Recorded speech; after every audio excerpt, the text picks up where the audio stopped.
यह कहानी राजस्थान के कोटा शहर की एक भूतिया हवेली के बारे में है। यह हवेली राजा और महाराजा के समय में बनाई हुई थी, लेकिन पिछले 18 सालों से इस हवेली में आज तक कोई रहने नहीं आया है। इच्छा होने पर भी इस हवेली में कोई नहीं रह पा रहा था, क्योंकि लोगों का कहना यह था कि इस हवेली में भूत प्रेत का साया है। जब अजीत सिंह को इस हवेली के बारे में पता चला तो उसने तय किया कि वह इस रहस्य को जानकर ही रहेगा, क्योंकि लोग इस हवेली में नहीं रह पा रहे थे। उसने मजबूत इच्छा शक्ति से हवेली में रहने की पूरी तैयारी कर ली। जब उसने अंदर जाने के लिए पैर आगे बढ़ाए तो दरवाजे पे किसी अनजान व्यक्ति ने उसे रोक लिया और नजदीक जाके बोले, कौन हो आप और किधर जा रहे हो? अजीत सिंह ने जवाब देने के बजाय उससे सामने सवाल किया, जी आप कौन हो?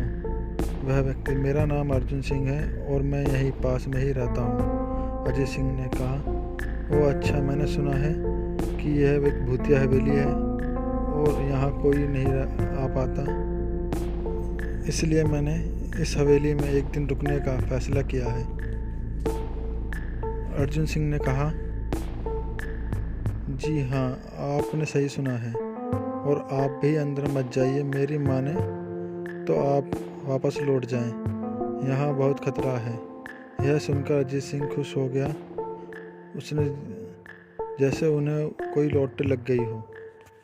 अर्जुन ने उसकी खुशी को देखकर बोला, आप क्यों खुश हो रहे हो? आपको तो भूत का नाम सुनकर डर लगना चाहिए।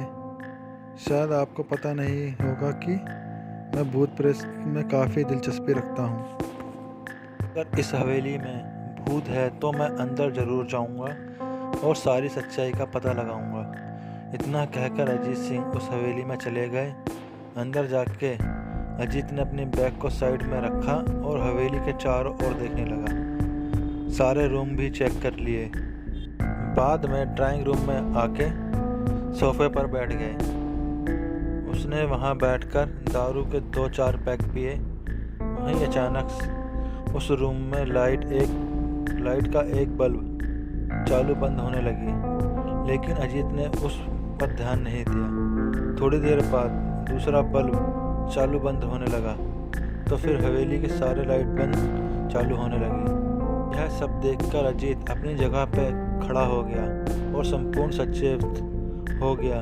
अचानक उसके सामने एक छोटा टेबल हवा में उड़ने लगा, करीबन 6 फुट हवा में ऊपर जाके गोल गोल घूमने लगा और बाद में अजीत की ओर तेजी से आने लगा। अजीत ने तुरंत ही अपनी जगह बदल दी और दूसरी ओर चला गया और वो टेबल वहीं जाके गिरा जहां अजीत खड़ा था। अजीत कुछ समझ पाता उतने में सोफे की सीट उसी की ओर आने लगी और वो जल्द खड़ा हो गया और छलांग लगा के दूसरी ओर कूद गया, जिसके कारण सोफ़ा दीवार को टकराया और अजीत बच गया। अचानक सब कुछ शांत हो गया। अजीत ने चारों ओर सतर्कता से देखा और बड़ी आवाज़ में बोला, तुम जो भी हो सामने आकर बात करो। वहीं एक बड़ी परछाई उसके सामने आई। अजीत ने उस परछाई को देखकर बोला, कौन हो तुम और क्यों मुझे मारना चाहते हो? परछाई, तुम्हारी भूल के कारण। अजीत, मेरी भूल? मैंने कौन सी भूल की? परछाई, इस हवेली में आने की भूल की। मैं किसी को भी इस हवेली में खुश नहीं देख सकता। अजीत, लेकिन क्यों? वो परछाई ने जवाब दिया, आज से 18 साल पहले इस हवेली के मालिक ने मुझे यहीं पे ही मार डाला था। मेरी कोई गलती नहीं थी। इस कारण की वजह से मेरी आत्मा इस हवेली में भटकती रहती है। मैं किसी को इस हवेली में नहीं रहने दूंगा, क्योंकि इस हवेली में मेरा खून हुआ था। इस हवेली में जो भी रहने के लिए आएगा उसकी मौत होगी। अजीत ने कहा, मैं तुम्हें अपने असली रूप में देखना चाहता हूँ। परछाई ने जवाब दिया, मैं तुम्हें मारने से पहले मैं तुम्हारी यह इच्छा अवश्य पूरी करूँगा। और उस परछाई ने एक भयानक दरमियाना रूप ले लिया और उसका चेहरा इतना भयानक था कि अजीत भी एक क्षण के लिए डर गया था, लेकिन दूसरी क्षण में उसने अपने आप को पर काबू कर लिया। बाद में इसने अपनी जेब में से एक सफ़ेद पाउडर निकाला और उस भूत के ऊपर फेंक दिया। भूत के ऊपर पाउडर पड़ते ही वह जलने लगा।